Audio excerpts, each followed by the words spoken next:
आज बात उस एयरबेस की जो भारत के लिए एक बड़े खतरे की घंटी है, लेकिन साथ ही बात करेंगे भारत के जवाब की, वो जवाब जिसे सुनकर चीन और बांग्लादेश की नींद उड़ चुकी है। दरअसल बांग्लादेश के उत्तर पश्चिमी जिले लालमोनिहाट में एक पुराना, लगभग भुला दिया गया एयरबेस फिर से एक्टिव किया जा रहा है। और ये कोई सामान्य रिएक्टिवेशन नहीं है, बल्कि इसमें चीन की भूमिका सामने आ रही है।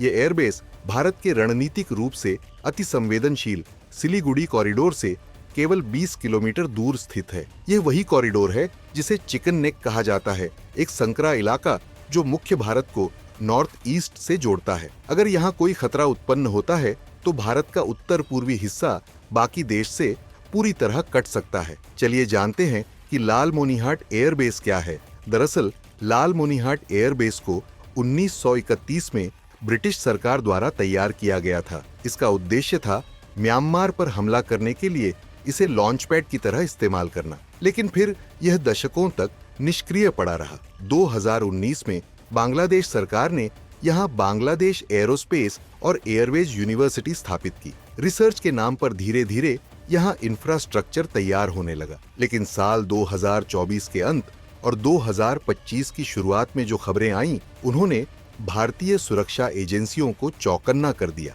रिपोर्ट्स के अनुसार चीनी डेलीगेशन ने यहाँ कई बार विजिट किया और यहाँ कॉम्प्रिहेंसिव एयर ऑपरेशन सेंटर बनाने की योजना पर काम शुरू हुआ। अगर चीन को इस एयरबेस तक पहुंच मिलती है तो वो न केवल यहाँ फाइटर जेट्स लैंड कर सकता है, बल्कि भारत के मिलिट्री मूवमेंट, सर्विलांस डेटा और इंटेलिजेंस नेटवर्क तक पहुंच बना सकता है। इससे भारत का पूरा उत्तर पूर्वी इलाका, जिसमें असम, मेघालय, त्रिपुरा और अरुणाचल प्रदेश शामिल हैं, निगरानी के दायरे में आ जाएगा। चीन के पास पहले से ही तिब्बत में कई एयरबेस हैं। नीचिंग, ल्हासा, नासा जैसे एयरबेस भारत के सीमावर्ती इलाकों के बेहद करीब हैं। लालमोनिहाट को अगर इनसे जोड़ दिया जाए तो भारत की उत्तर पूर्वी सीमा को त्रिकोणीय घेरे में लिया जा सकता है और यही सबसे बड़ा खतरा है। चीन अकेले यह सब नहीं कर सकता, उसे बांग्लादेश की सहमति चाहिए और वही बात अब सामने आ रही है। बांग्लादेश के इंटरिम गवर्नमेंट के प्रमुख मोहम्मद यूनुस का चीन द्वारा और उनके द्वारा दिया गया बयान we are the guardian of the ocean for north east साफ इशारा करता है कि बांग्लादेश चीन के साथ कोई बड़ी डील कर चुका है। रिपोर्ट्स बताती हैं कि यूनुस ने लालमोनिहाट एयरबेस की एक्सेस चीन को देने का वादा किया है। ये भारत के लिए सीधे सीधे रणनीतिक खतरे की तरह देखा जा रहा है। अब बात करते हैं भारत के जवाब की। जब चीन और बांग्लादेश की गतिविधियां उजागर हुईं, तो भारत ने तुरंत कैलाशहर एयरपोर्ट को एक्टिव करने की योजना तेज कर दी। यह एयरपोर्ट त्रिपुरा के उत्तर में स्थित है और लालमोनिहाट से केवल 80 किलोमीटर दूर है।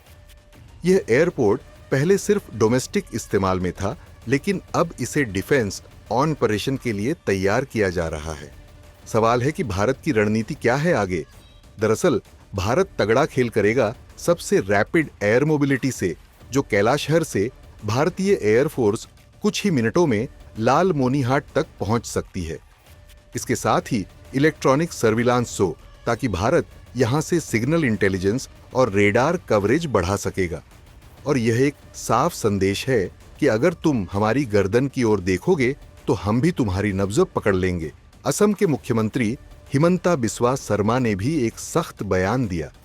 उन्होंने कहा कि अगर हमारे चिकन नेक पर खतरा पैदा किया गया तो हम बांग्लादेश के 2 चिकन नेक बंद कर देंगे।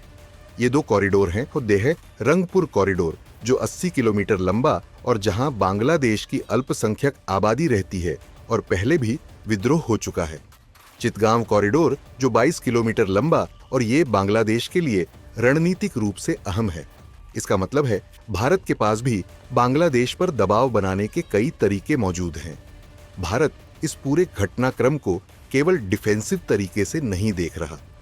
भारत अब अपने उत्तर पूर्व को एक तरह से फॉरवर्ड बेस में तब्दील कर रहा है, वो भी इंफ्रास्ट्रक्चर का तेजी से निर्माण से सड़कें, रेलवे लाइन, हवाई अड्डे और डिफेंस नेटवर्क का विस्तार और म्यांमार और बांग्लादेश दोनों सीमाओं पर निगरानी से।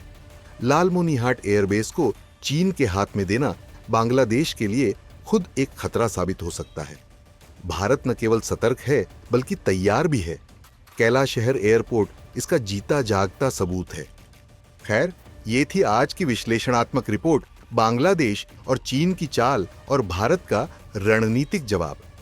आपका क्या मानना है? क्या भारत को और सख्त कदम उठाने चाहिए या कूटनीति से काम लेना चाहिए? कमेंट सेक्शन में अपनी राय जरूर दें।